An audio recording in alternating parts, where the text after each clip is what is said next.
Wayanad, the land of paddy fields, വയലേലികളുടെ നാട്.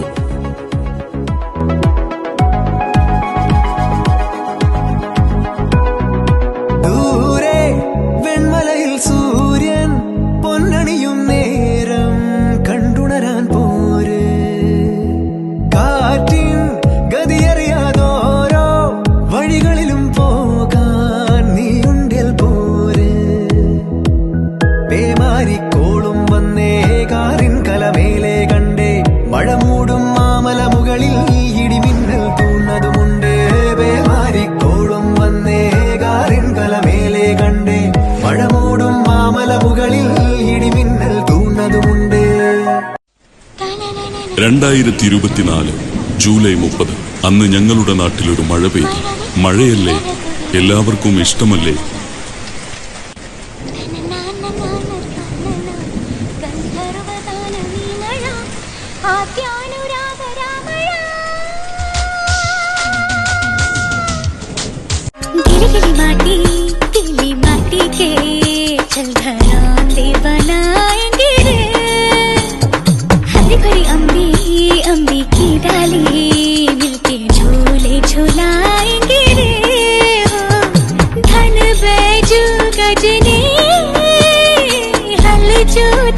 सबने तालों की घंटी बजी और ताल लगे भरने।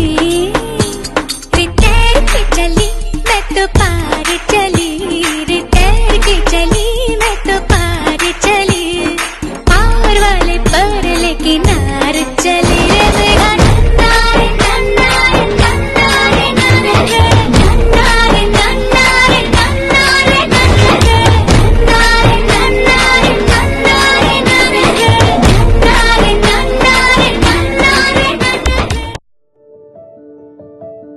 പിന്നെ മഴയുടെ മട്ട് മാറി, ഉരുള് പൊട്ടി.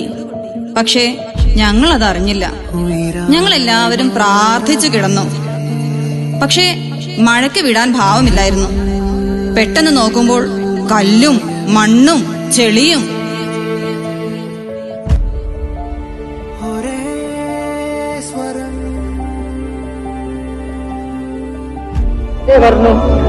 രണ്ട് കല്ലൊന്നും വെള്ളം ഒഴുക, അതിന്റെ കാലിന്റെ ചോട്ടിൽ നേരം വെളുക്കുന്നവരെ കിടന്ന് ഞങ്ങള് എണീച്ച് നിൽക്കാൻ ആമ്പിയറില്ല. നേരം വെളുക്കുന്നവരെ മഴ കുന്നും.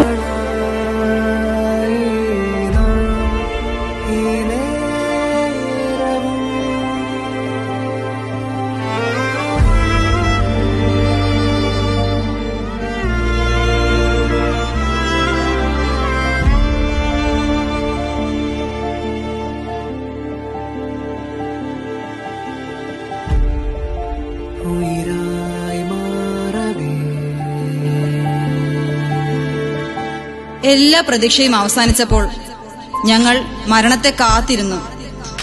അന്ന് ഞങ്ങൾ മനസ്സിലാക്കിയ ഒരു കാര്യമുണ്ട്. പണക്കാരനും പാവപ്പെട്ടവനും ഹിന്ദുവും മുസൽമാനും ക്രിസ്ത്യാനിയും ജീവന് വേണ്ടിയുള്ള ഇവരുടെ എല്ലാം നിലവിളിക്ക് ഒരേ സ്വരമായിരുന്നു.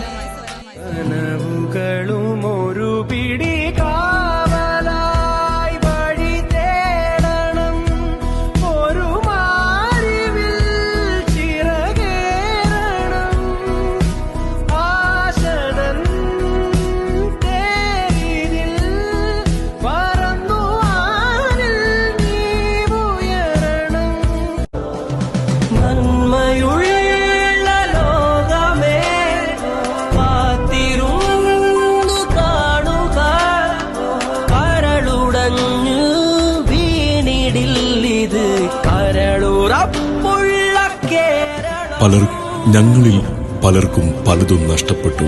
കുടുംബവും മണ്ണും തണലും വീടും നഷ്ടപ്പെട്ടു. ഇനിയെല്ലാം ഒന്നിൽ നിന്ന് തുടങ്ങണമെന്ന് ഞങ്ങൾക്കറിയാം. പക്ഷേ ഞങ്ങൾ തളരില്ല. അന്ന് ഞങ്ങൾക്ക് നേരെ നീട്ടിയ കരങ്ങൾ ഹിന്ദുവിന്റെയോ മുസൽമാന്റെയോ ക്രിസ്ത്യാനിയുടെയോ ആയിരുന്നില്ല. മനുഷ്യൻ മറ്റൊരു മനുഷ്യന് നേരെ നീട്ടിയ സ്നേഹത്തിന്റെ കരങ്ങളായിരുന്നു അത്. നന്ദി പറയാൻ ഒരുപാടുണ്ട്.